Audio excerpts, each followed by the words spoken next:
Știi, există în Sibiu un loc pe care mulți îl trec cu vederea. Nu pentru că e ascuns, ci pentru că e prea aproape, prea simplu, prea banal. Parcul Subarini stă acolo, la câteva minute de bulevard, de zgomot și de grabă, și totuși, când intri, simți că ai pășit într-o altă stare, ca și cum cineva a tras un fermoar între tine și restul orașului. Nu e un parc spectaculos, nu are fântâni monumentale sau alei cu flori aranjate în figuri geometrice, dar are ceva ce majoritatea locurilor din Sibiu n-au. Eu îl numesc resetarea liniștii. Acel moment în care corpul tău decide, fără să-l întrebi, că poate să se oprească. Și apa aceea care curge undeva tot timpul, ea e declanșatorul, dar despre apă o să înțelegi imediat de ce contează mai mult decât crezi.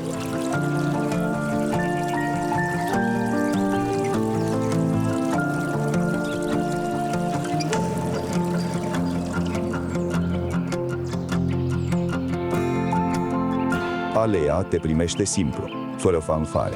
Copacii sunt înalți și vechi, cu trunchiuri groase. Au văzut trecând pe alee generații întregi de sibieni, copii, îndrăgostiți, bătrâni.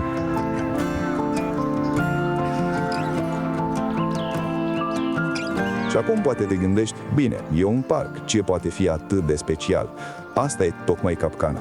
Când intri fără așteptări, se întâmplă ceva pe care nu-l anticipezi. Pasul tău se schimbă de la sine. Nu mai e pasul de pe trotuar grăbit, cu ochii în telefon. Devine altceva, mai lent, mai atent.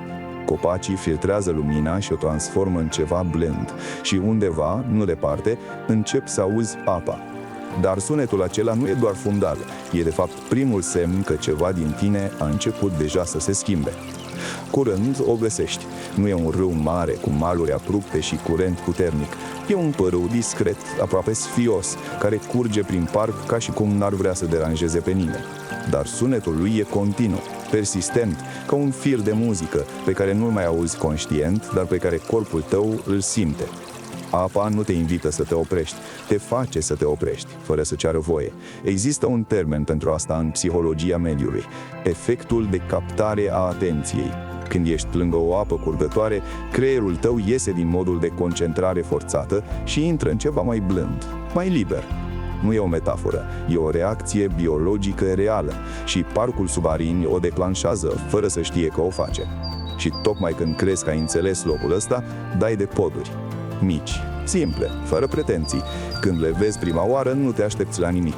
Dar oricine a trecut vreodată peste un pod știe că există ceva în acel moment. Un mic ritual. Eu îl numesc pauza podului.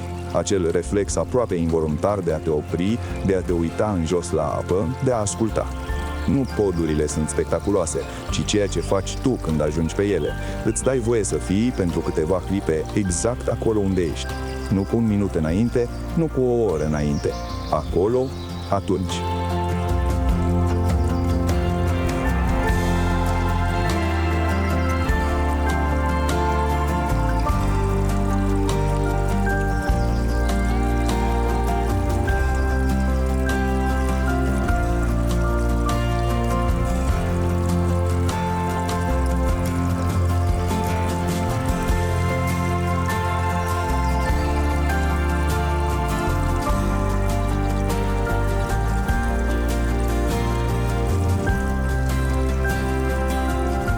Fiecare pod din parcul ăsta e o invitație, dar podurile nu sunt singurele care fac asta. Copacii au și ei un rol și poate mai important decât îți imaginezi. Parcul e dominat de arbori bătrâni, nu de genul celor tăiați în forme geometrice și îngrijiți cu foarfeca. Aceștia au crescut în voie și au întins ramurile cum au vrut și au trăit viața în propriul ritm. O să spun ceva care poate pare ciudat. Nu te simți singur lângă un copac bătrân. Nu în sensul copilăresc al cuvântului, ci în sensul că prezența lor e atât de stabilă, atât de neschimbată, încât liniștea ta pare mai ușoară lângă ei. Umbra lor, în zilele calde, e un cadou. Un aer mai răcoros, o lumină mai domoală, o senzație că te-ai retras din lume fără să pleci departe. Natura de aici nu e dramatică, dar tocmai de aceea funcționează. O plimbare printr-un astfel de loc are propriul ei timp. Nu există obiective, nu există o destinație urgentă. Existați doar tu și drumul. Și când nu mai există urgență, atenția se mută spre lucruri mici. Foșnetul frunzelor, sunetul pașilor pe pământul bătătorit, apa care trece pe sub podul pe care tocmai l-ai lăsat în urmă. Îți mai amintești când a fost ultima oară când ai mers undeva fără să te gândești la ce urmează după? Nu ca exercițiu planificat, ci pur și simplu, ai mers. Parcul ăsta e tocmai bun pentru așa ceva și nu trebuie să-ți spună nimeni cum.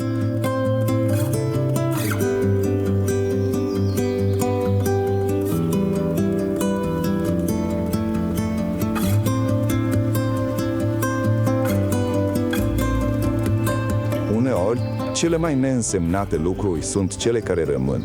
O bancă goală, un strat subțire de licheni pe un trunchi de copac, o frunză îngălbenită plutind pe apă, o rază de soare care cade exact pe suprafața pârâului și face totul să sclipească pentru o clipă. Aceste lucruri nu se anunță, nu cer atenție, dar când ești acolo și ești liniștit, le vezi.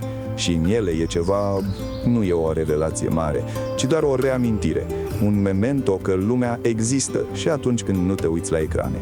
Dar reamintirile astea contează mai mult decât par. Și asta mă duce la ceva ce parcul ăsta face în mod cu totul special, felul în care tratează oamenii care intră în el. Parcul e un loc de întâlnire, dar nu de tipul celor cu bilet sau program. Vin oameni de toate felurile. Unii aleargă cu căști în urechi și privirea înainte. Alții merg încet, cu mâinile la spate, ca și cum duc o conversație cu ei înșiși.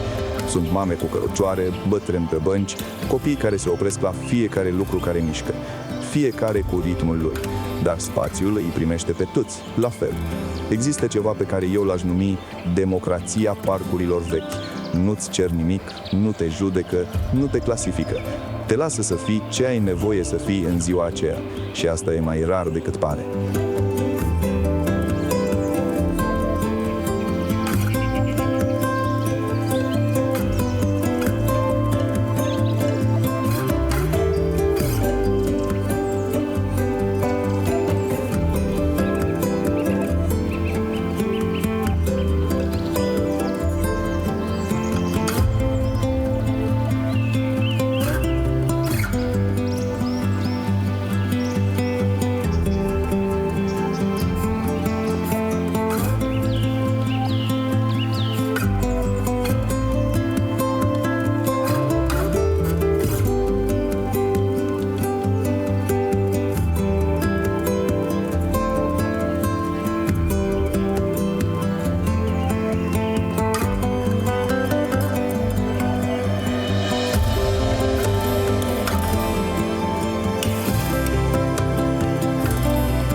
Liniștea din parcul subarin nu e absența sunetului. Sunt sunete, apa, frunzele, pașii, câteodată o voce îndepărtată, dar toate se așează unele peste altele până ajung la ceva ce seamănă cu tăcerea. E ca și cum parcul ar ști că ai nevoie de o pauză și îți face loc, fără să te întrebe de ce.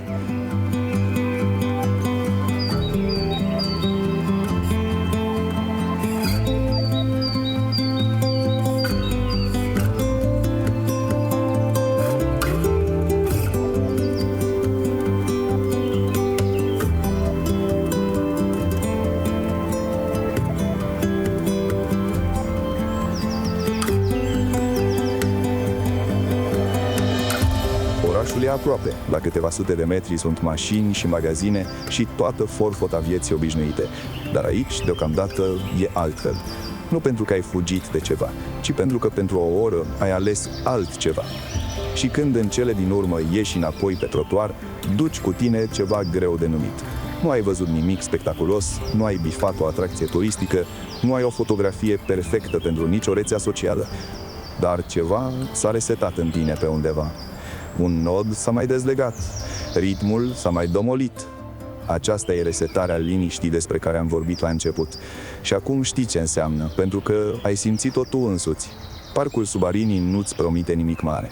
Îți oferă doar puțin spațiu, puțin timp și sunetul unui pârâu care curge neîntrerupt, indiferent de ce se întâmplă dincolo de copaci.